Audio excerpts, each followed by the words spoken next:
नमस्कार, आप देख रहे हैं नेक्स्ट 9 न्यूज। मैं तुषार आपके साथ। सीमा हैदर और सचिन, इनकी जो प्रेम कहानी है वो अब पूरे भारत देश में फैल चुकी है, साथ ही साथ पाकिस्तान में भी, क्योंकि सीमा हैदर पाकिस्तान से ही बिना वीजे के नेपाल के जरिए भारत आई। और अब उसके बाद ये जो कहानी है इसी वजह से एक चर्चा का विषय बन गई है कि कैसे लॉकडाउन के समय में पबजी खेलते हुए भारत के सचिन को पाकिस्तान की सीमा हैदर से प्यार हुआ, जो कि एक शादीशुदा औरत है, जिनके 4 बच्चे हैं और जिनके पति जो है गुलाम हैदर, वो दुबई में रहते हैं।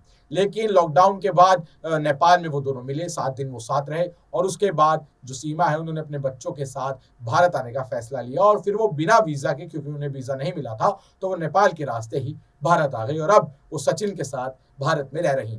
अब एक के बाद एक हर दिन इस पर नए खुलासे हो रहे हैं। इस मामले पर, इनकी प्रेम कहानी को फिल्मों से जोड़कर देखा जा रहा है। इन पर मीडिया जो है लगातार जो है वो इंटरव्यूज ले रहा है। तो वहीं अब इसको लेकर 5 बड़े सवाल सामने आए हैं जो अनसुलझे हैं, जिनके जवाब जो है वो जनता और सरकार चाहती है।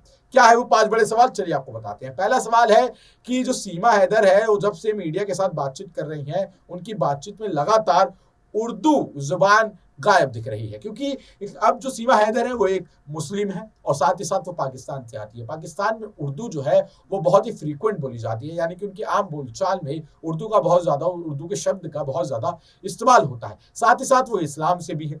तो जब से वो मीडिया में बातें कर रही है, जिस कॉन्फिडेंस के साथ वो बातें कर रही है, जिस तरीके से वो इतनी अच्छी हिंदी बोल रहे हैं, यहाँ पर लोगों को शक हो रहा है कि ये कहीं ना कहीं जासूस भी हो सकते हैं, क्योंकि इन्हें उर्दू बिल्कुल भी इनके मुंह से उर्दू के बिल्कुल भी जो शब्द हैं वो नहीं सुने गए हैं। क्योंकि जिस तरीके से इतने कॉन्फिडेंट होकर वो बातें रख रही है, उनका कहना है कि वो 5वीं पास है बस, लेकिन जिस तरीके की इंग्लिश के शब्दों का भी वो इस्तेमाल कर रही है, वो ये दिखाता है कि वो कई अधिक पढ़ी हुई है। दूसरा सवाल है कि क्यों रखे थे उन्होंने 4 मोबाइल। जब उन्हें पुलिस ने उन्हें पकड़ा तो उनके पास से 4 मोबाइल बरामद हुए थे। सीमा को जब गिरफ्तार किया गया था तो उसके पास से पुलिस को 2 वीडियो कैसेट, 4 मोबाइल फोन, एक सिम, एक टूटा हुआ मोबाइल, एक government of Pakistan national database and registration authority ministry of interior सूची मिली थी।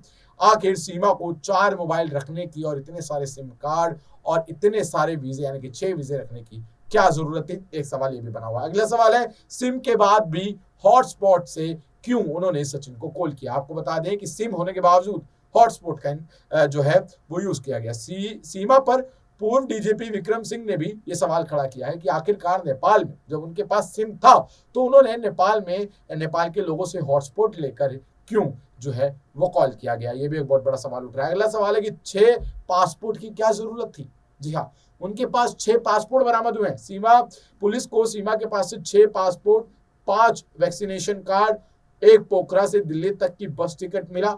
ऐसे में सीमा ने ये नहीं बताया कि पोखरा से दिल्ली का टिकट किसका था। जी हाँ, आपको बता दें उसके साथ 4 बच्चे और भी थे और सचिन भी था, तो वो एक टिकट किसका था? जी हाँ, वो एक टिकट पे सारी बात जो है वो अटकी हुई है। अगला सवाल, जांच एजेंसी को कैसे नहीं मिली जानकारी? ये एक सबसे बड़ा सवाल है दर्शकों, क्योंकि जिस तरीके से पूर्व डीजीपी ने कहा कि चलो ठीक है वो भारत आ भी गई, लेकिन 2 महीने तक वो नोएडा में रही। दर्शकों, 2 महीने तक एक महिला पाकिस्तान से नेपाल के जरिए भारत आती है बिना वीजा के, बिना कोई चेकिंग के, बिना कोई ओरिजिनल डॉक्यूमेंट्स के, लेकिन भारत आकर वो 2 महीना रहती है और भारत की जो खुफिया एजेंसी है उनको जानकारी नहीं मिलती है। ये अपने आप में एक बहुत बड़ा सवाल है दर्शकों। तो 2 महीने तक वो इतने आराम से कैसे रह रही थी? जी हाँ, साथ ही आपको बता दें, इस तरह एक पाकिस्तानी महिला का भारत में छुपकर रहना कोई सामान्य घटना नहीं है।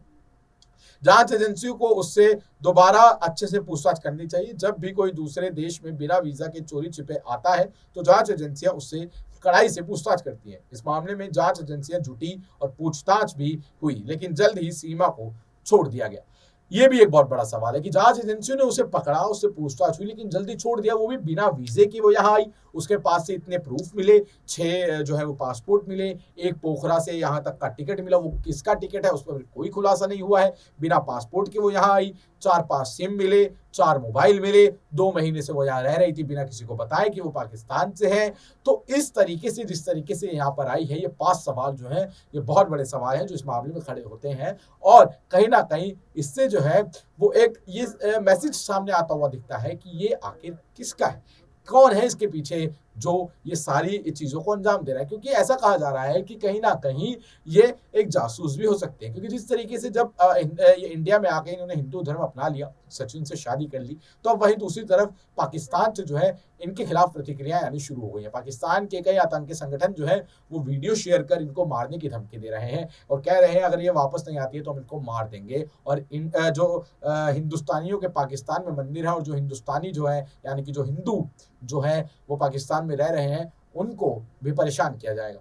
आपको बता दें दर्शकों कि इनके पति गुलाम हैदर का दुबई से वीडियो जारी कर एक संदेश आया था, जिसमें उन्होंने प्रधानमंत्री नरेंद्र मोदी से रिक्वेस्ट की थी और साथ ही साथ योगी आदित्यनाथ से भी रिक्वेस्ट की थी कि उनकी बीवी को वापस भेज दिया जाए और उनकी बीवी को उनके हवाले कर दिया जाए। उन्हें बहला फुसला कर भटका कर हिंदुस्तान बुलाया गया है।